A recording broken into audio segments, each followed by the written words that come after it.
నిన్న కౌన్సిల్లో రాయలసీమ ఎత్తిపోతల పథకం గురించి కౌన్సిల్లో ఉన్నటువంటి సభ్యులందరూ కూడా ప్రశ్నిస్తే సమాధానం చెప్పలేక పారిపోయినారు కూటమి నాయకులు. మేము ఒక్కటే అడుగుతున్నాం చంద్రబాబు నాయుడు గారిని, ఈరోజు కూడా అక్కడ అసెంబ్లీలో రేవంత్ రెడ్డి గారు నేను చంద్రబాబు నాయుడు గారు కుమ్మక్కై క్లోజ్డ్ డోర్స్లో చెప్పి మీరు రాయలసీమ ఎత్తిపోతల పథకం ఆపమంటే మేము ఆపమంటే ఆపినాడని రేవంత్ రెడ్డి గారు చెప్తున్నారు. ఇప్పుడు ఇక ఆంధ్రప్రదేశ్ అసెంబ్లీ నడుస్తుంది. ఆయన అసెంబ్లీలో చెప్పినప్పుడు మీరు కూడా ఇక్కడ అసెంబ్లీలో ఎందుకు చెప్పారు?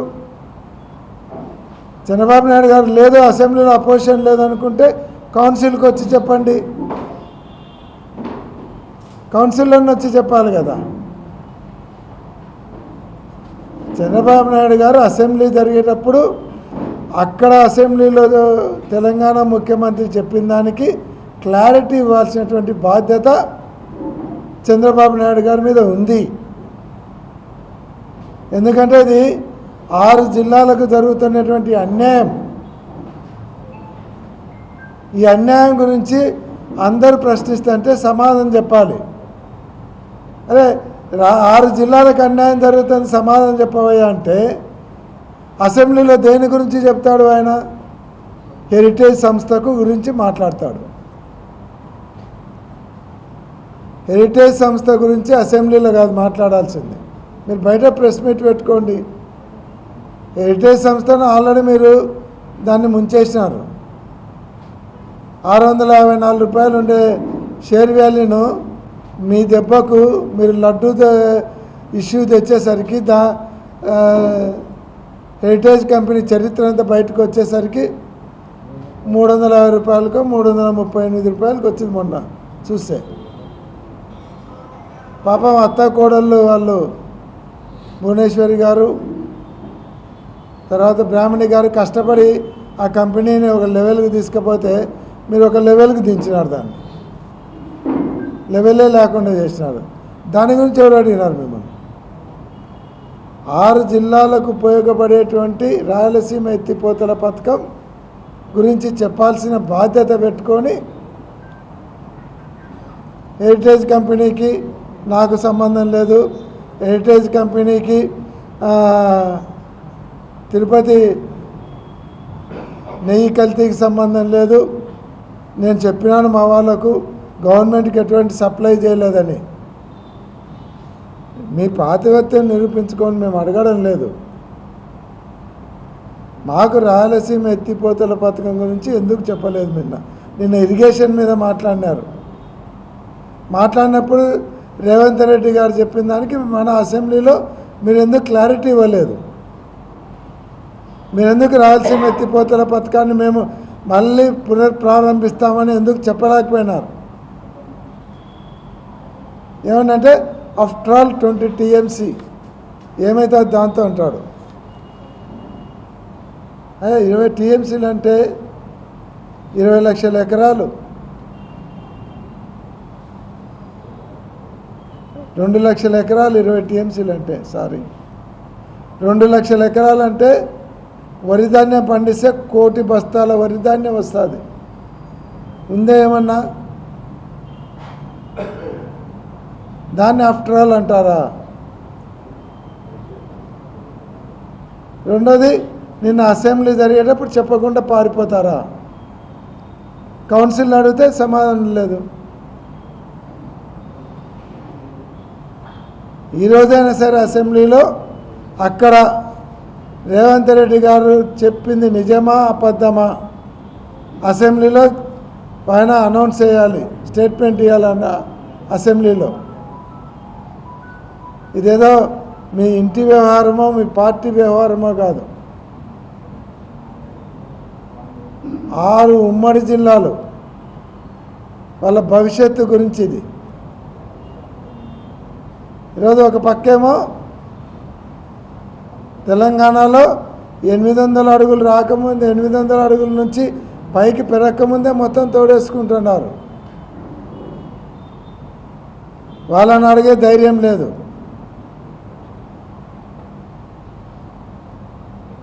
పాలమూరు రంగారెడ్డి 802 అడుగులలో నీరు తీసుకుపోయేదానికి కర్తా ఉంటే ఆ రోజు ముఖ్యమంత్రి గండి ఆపలే మీ కేసుల కోసం. ఓటుకు నోటులో తీసుకుపోయి బొక్కలు పెడతాడని భయపడి ఆపలే. ఈరోజేమో మళ్ళీ రాయలసీమ ఎత్తిపోతలు ఆపుతారు. కల్వకుర్తేమో 825 అడుగులలోనే నీళ్లు తీసుకుపోతున్నారు. లెఫ్ట్ బ్రాంచ్ కెనాల్ ద్వారా 800 అడుగులు రాకముందే లెఫ్ట్ పవర్ దాంతో 4 టీఎంసీలు తీసుకుపోతున్నారు. మొత్తం కలిపి దాదాపుగా 7 టీఎంసీలు ప్రతిరోజు తరలించుకుపోతున్నారు. 6.95 టీఎంసీలు. ఇక్కడేమో 840 అడుగులు వచ్చేంత వరకు 854 అడుగులు వచ్చే కానీ 7,000 క్యూసెక్కులు తీసుకోవడానికి గతి లేదు. కాబట్టి జగన్మోహన్ రెడ్డి గారు స్టార్ట్ చేసినటువంటి రాయలసీమ ఎత్తిపోతల పథకాన్ని మీరు మళ్ళీ ప్రారంభించి పూర్తి చేస్తారా లేదా? అసెంబ్లీ సాక్షిగా చెప్పండి. ఈరోజు తప్పించుకునే మాటలు మాట్లాడితే ఒప్పుకునే పరిస్థితి లేదు. ఓ పక్కేమో కర్ణాటక వాళ్ళేమో ఆల్మట్టి డ్యామ్ ఎత్తు పెంచుతున్నారు. ఆల్మట్టి డ్యామ్ ఎత్తు పెంచితే దాదాపు 100 టీఎంసీల కెపాసిటీ పెంచుతున్నారు వాళ్ళు. 129 టీఎంసీలు ఉండేది 229 టీఎంసీలకు కెపాసిటీకి పెంచుతున్నారు ఆల్మట్టి. 100 టీఎంసీలు సార్. ముఖ్యమంత్రి గారు దానికి అబ్జెక్షన్ చెప్పారా?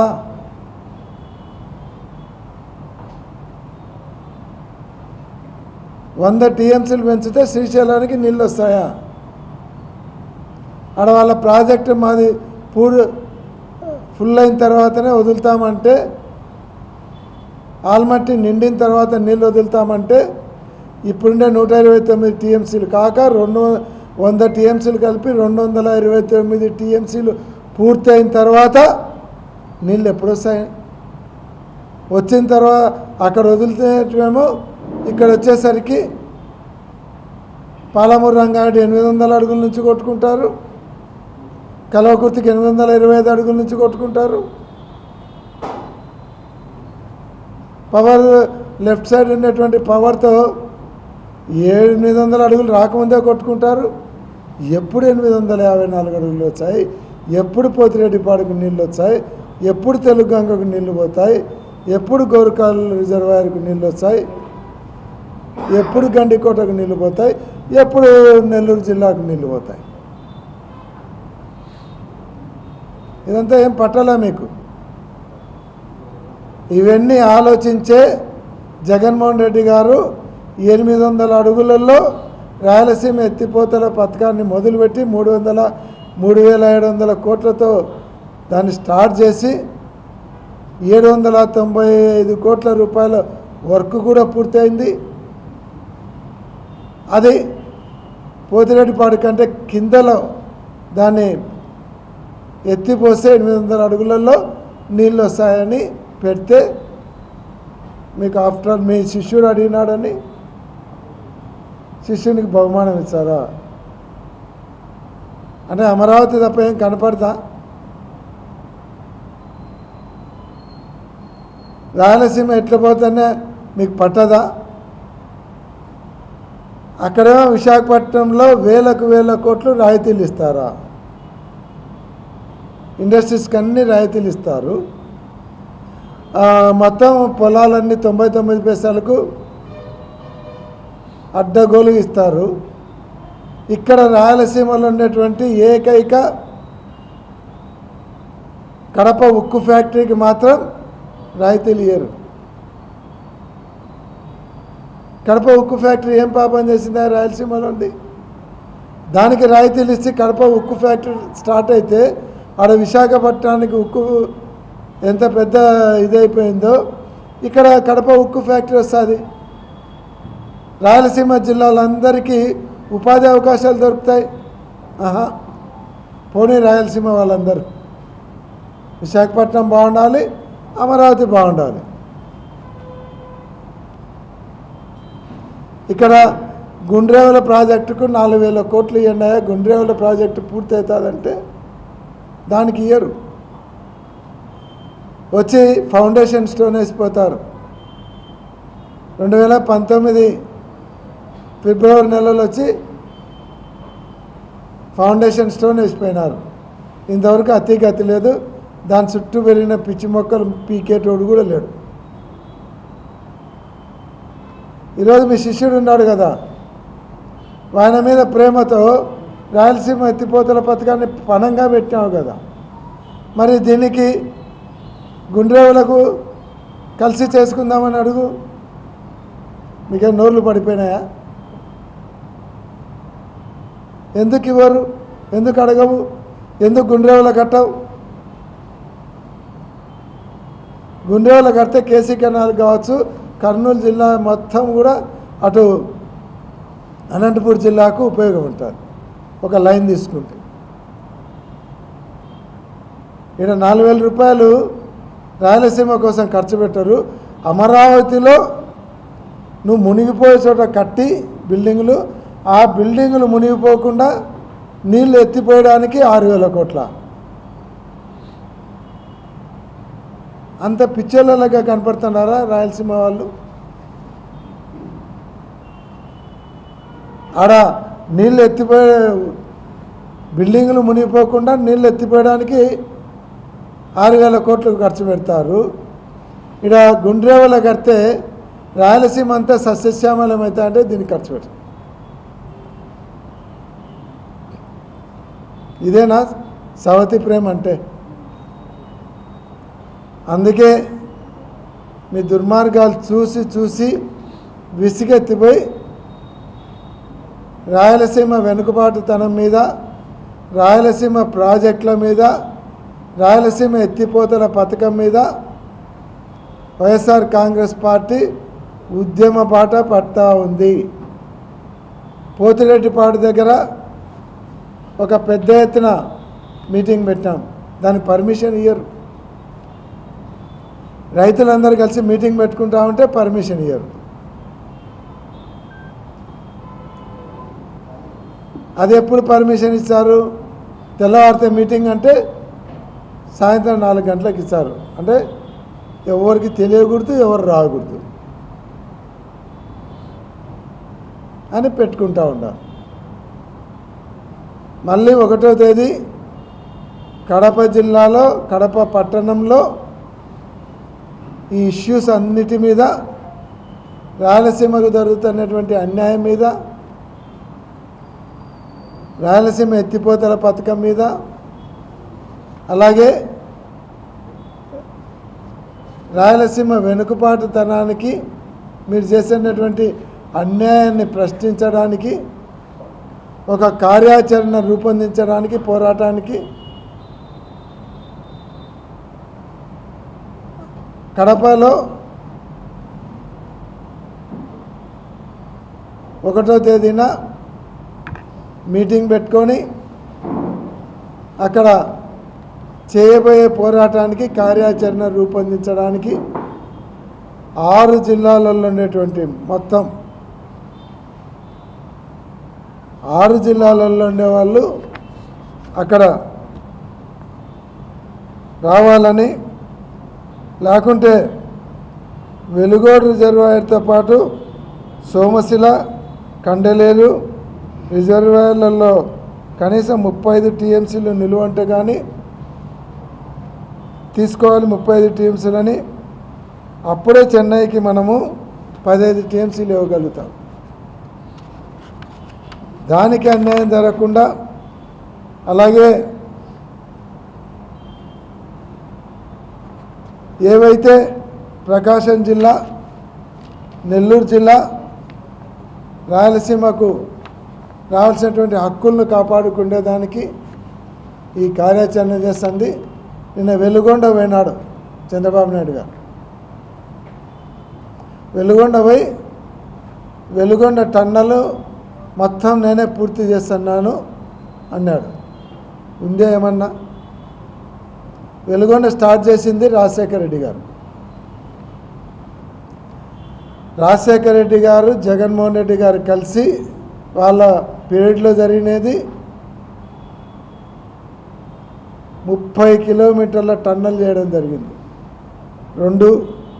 1 టన్నల్ 1 టన్నల్ 2 కలిపి 30.36 కిలోమీటర్లు రాజశేఖర రెడ్డి గారు ఉన్నప్పుడు కావచ్చు, జగన్మోహన్ రెడ్డి గారు ఉన్నప్పుడు కానీ చేస్తే, తమరు ముఖ్యమంత్రిగా ఉన్న రోజులు 10 కిలోమీటర్లు మాత్రమే టన్నల్ తవ్వినారు. కానీ వెలుగొండ రిజర్వాయర్ నేనే పూర్తి చేస్తాను, నేనే ఇస్తాను. అంటే చంద్రబాబు నాయుడు గారికి అలవాటే. ఎవడో పెళ్లి చేసుకొని ఎవడో కడుపు చేసే వాళ్ళకు పుట్టినటువంటి నా బిడ్డని ఎత్తుకొని ఎగురుతుంటారు. అది మొదటి నుంచి అలవాటు ఉంది. ఒకరు చేసినటువంటి పనిని ఆ క్రెడిట్ అంతా కొట్టేయడానికి ప్రయత్నం చేస్తుంటారు. వెలుగొండ మీరు చేసింది కాదు, స్వర్గీయ రాజశేఖర రెడ్డి గారు ఆయన మొదలుపెట్టి దాదాపుగా 50% పైన పూర్తి చేస్తే, జగన్మోహన్ రెడ్డి గారు వచ్చి పరుగులు పెట్టిస్తే, మీరు ముఖ్యమంత్రిగా ఉన్నన్ని సంవత్సరాలు కలిపి మీరు చేసిన 10 కిలోమీటర్లు కూడా ఇంకా తక్కువే తవ్వినారు. అది గుర్తుపెట్టుకోండి. కాబట్టి దీనికి ఈరోజైనా సరే అసెంబ్లీలో సమాధానం చెప్పాలని డిమాండ్ చేస్తున్నాం. కౌన్సిల్లో కూడా వాళ్ళ సభ్యులు పారిపోకుండా అక్కడ కూడా సమాధానం చెప్పాలని మేము డిమాండ్ చేస్తూ ఉన్నాం. 31వ తేదీ కడపలో జరిగిపోయే మీటింగ్కు రాయలసీమ నాయకులు, రైతు సంఘాల నాయకులు అందరూ కూడా పాల్గొని ఆ రాయలసీమ వెనుకబాటుతనానికి జరిగిపోయే పోరాటంలో మీరందరూ కూడా మీ సలహాలు ఇచ్చి ఉద్యమాన్ని ముందరికి నడిపించాలని అందరికీ మనవి చేస్తూ ఉన్నాం.